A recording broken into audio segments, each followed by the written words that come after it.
any of the executive officers and the delegates. And non-voting can, yes. Yes, I just wanted to point out that the ARC delegate will be here in just a quick second. Okay, so Thank you. we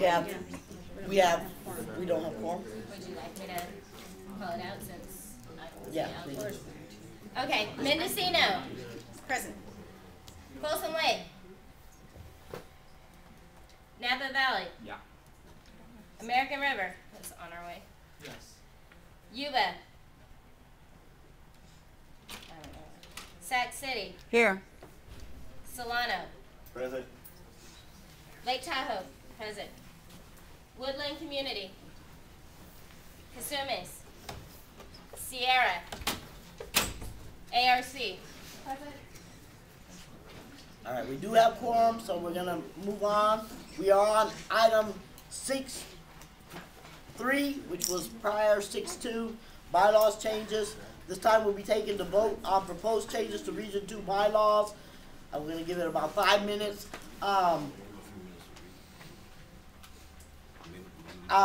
Hopefully I make sure that the delegates had copies of this. We've been discussing it. It was up on our Facebook page. So hopefully everybody is aware of them. Would you like to take over now, Mr. Vice Chair? Okay, the reason we're doing these bylaw changes, one is because our current structure doesn't allow the bylaws, or should I say the Constitution, to be changed without going through the bylaws actually first. And we need to make it easier to amend our Constitution and our bylaws with the changing times and not so hard. Plus we added some positions because we want more student involvement in the region and not just to have a few executive officers sitting on the board and just a few senators. So we're trying to expand and get more participation from the other schools also. So we figure if we added a few more positions, we'd get more participation. More participation. Okay, so this is an amendment to Article 4, Section 1 of our current bylaws.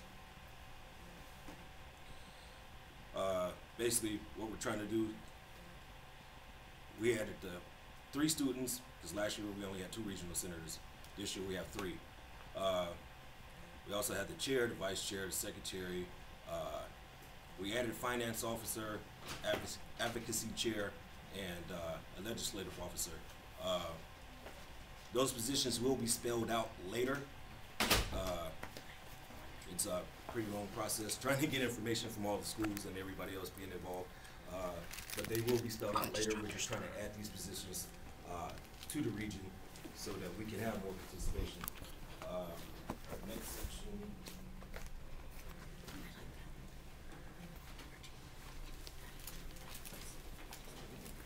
Basically, see, I don't even have the Constitution in front of me, which makes it hard. That's all right. I'm gonna let you guys read it. But each respective community college or Region 2 should have 1 voting and non-voting delegate to represent the constituents of their college.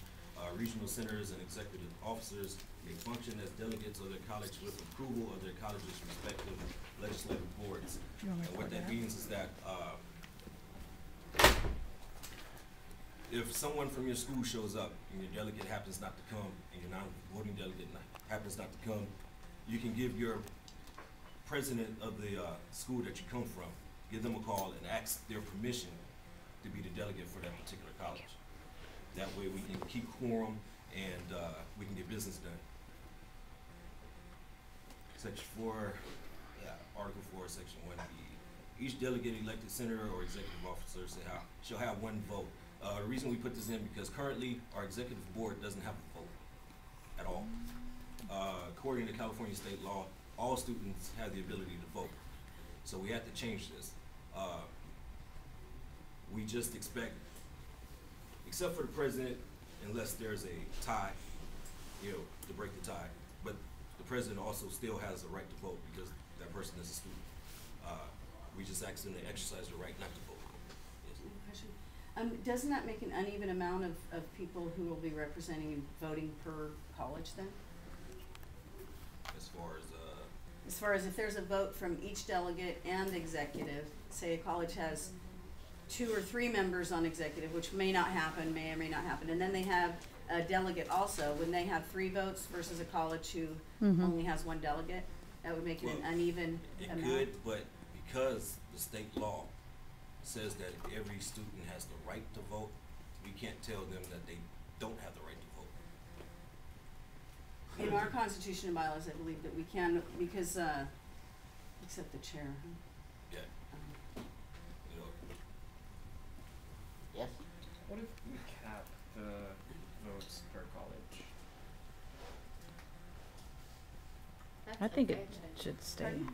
Does any other region restrict how many students from each college can be on the region board? I don't believe so. Not that I know, I'm not aware of. I don't think we can restrict what members are chosen because they have the right to run for an election if they're, you know, if they're nominated. So we can't restrict those people that are trying to participate. The only thing we can do is ask that, you know, people keep integrity and not try to filibuster the business. You know, things like that. But we can't take away the right for students to vote because it is state law that everyone gets a vote if they're on part of the board. The only way to address it is, you know, we have to have checks and balances somewhere. The only thing we do is, that's why we ask the president to exercise the right not to vote unless there is a tie. And hopefully we'll get more participation and it'll be more than just 4 or 5 schools, you know, running for positions. Hopefully we can get all 12 schools in the region to run for positions. And, you know, we won't have to worry about that. Can we go back and I think that maybe we should do each of the amendments one at a time and vote, if that's okay with the body? Okay, so the first one was to add a finance officer as I can't say that word. Advocacy. Chair and a legislative officer. A brief outline of where we are trying to go with that. If the district has a treasurer or a finance department, I mean, our region has a finance department, and funds, then maybe some of the smaller schools that have trouble sending a delegate to GA, we may be able to provide a scholarship. We would be able to do more team building and possibly fundraising and funds for schools to make it to, because our region meetings we hold at different schools, and so, you know, possibly making it more accessible for some of the schools to participate. So that's the reason for finance department.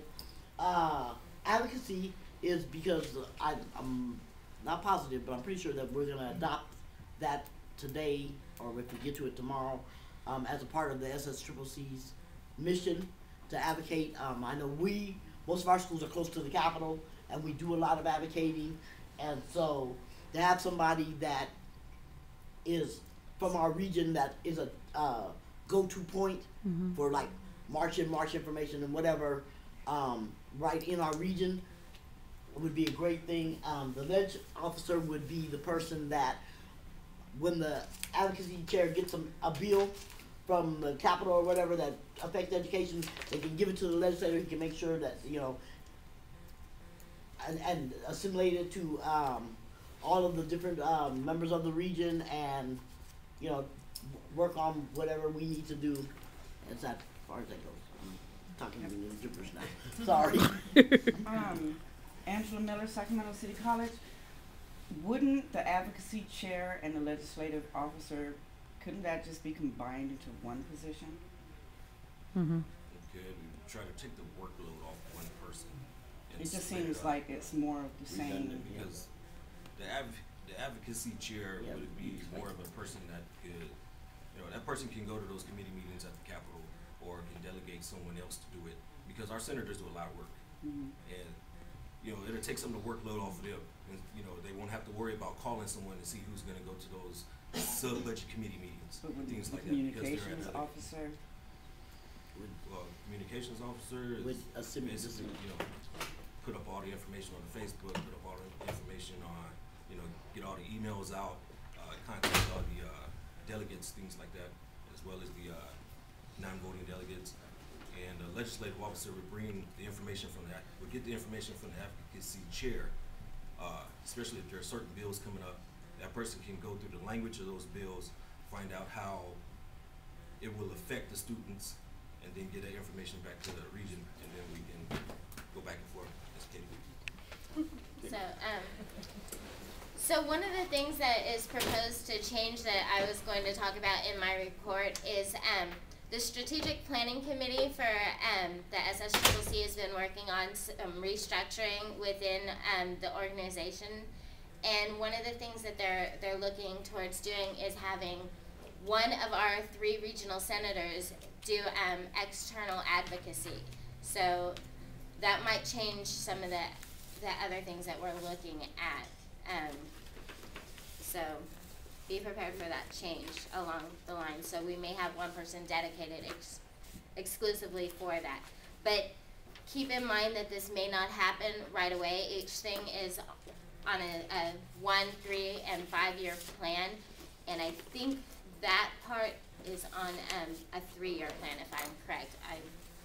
It's listed over there. It's on that computer. Oh, okay. Did we state that we don't have descriptions for all 3 yet? Yes. Not yet.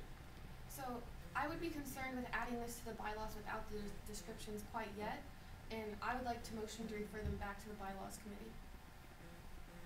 I'll second that. I have a motion and a second to refer this back to the bylaws committee. All of those in favor? Can we, It passes. Okay, I should have clarified. I would like to make a motion to amend that motion Okay. to sending it back to the bylaws committee with the intent of Adding. adding the descriptions of advocacy chair, I second. finance officer, and legislative officer. I second that. Yeah. Okay, so we want to amend it now to send it back to the bylaws committee with the job descriptions outlined. All those in favor? Opposed? Okay, we're good. Huh? So, we're going, Good. You guys wanna go for it? um, Or you wanna send the whole thing back to are we sending just that section or the whole thing back to The amendment was defining the job description? the Okay, job yes, so we're descriptions of moving finance officer, legislative officer, and advocacy chair Okay. to define So their what was our position. next one? Just right here. Article 4, Section 180. Okay. Each respective community college of Region 2 shall have 1 voting and 1 non-voting delegate to represent the constituents of their college. Regional senators and executive officers may function as delegates of the college with the approval of their college's respective legislative boards. Any questions, discussion on that one real quick? Yeah, my only concern is that some of our regional campuses have the executive officer or the president of the campus has the authority to appoint a delegate or a non-voting delegate. So if you refer it to the legislative boards, is that appropriate for? Does that allow for the president to still do that, or would it Yes. mean that the board would do it still? No, Either way. okay, this There. is like if we're in a meeting and the voting, non-voting delegate hasn't shown up. A lot of times when we get to a meeting, one of their executive officers is here, but their voting and non-voting delegate isn't. A lot of times we've placed a call to the president to okay that executive officer to act as their voting delegate, so that we can still conduct business. So this is what this is addressing. It's just outlining it in our bylaws. Does that clear it up? Yeah. Okay. I move to amend respective legislative boards to president. I have a motion. Do I have a second? Second. I have a motion and a second to amend it to read, instead of legislative boards, Senate President. Senate presidents. Is that, You need a piece of paper. a good one? Okay, so, I have a motion and a second, any discussion? Yes. That would go against individual campus bylaws and constitution, because some campuses presidents don't have the authority to do that on point. I didn't know that a campus didn't do that, so Yeah, Right. because that's like, I'll rescind Some- my motion if you can tell me one college. Or doesn't do it. I can do research and get back to you on that, but I can't tell you one point. Can you just put in or president? That works. Yeah, Sorry, I or, don't have Wi-Fi. Can we ask an advisor that's in here attending? Would they know? Question, it's a question. A question about if there are AS presidents who aren't allowed to tell a delegate, or if a delegate is absent and appoint a delegate in their absence Can The a pres- can a delegate be appointed in their absence? by the AS president. Can a delegate be appointed by the AS president in the voting delegate's absence? We don't have, at Solana, we don't have anything in our bylaws that actually prevent that from occurring. Right. But there could be other colleges that do, and so I can't speak to other colleges, I can only speak to what we do. I'm pretty sure that most colleges, their president has the right to delegate and make ad hoc committees and ambassadors and whatever else as a part of their constitution, so I think we'd be okay there. According to our constitution and bylaws, we actually have a voting delegate, non-voting delegate, and we also the president himself or herself is our alternate delegate.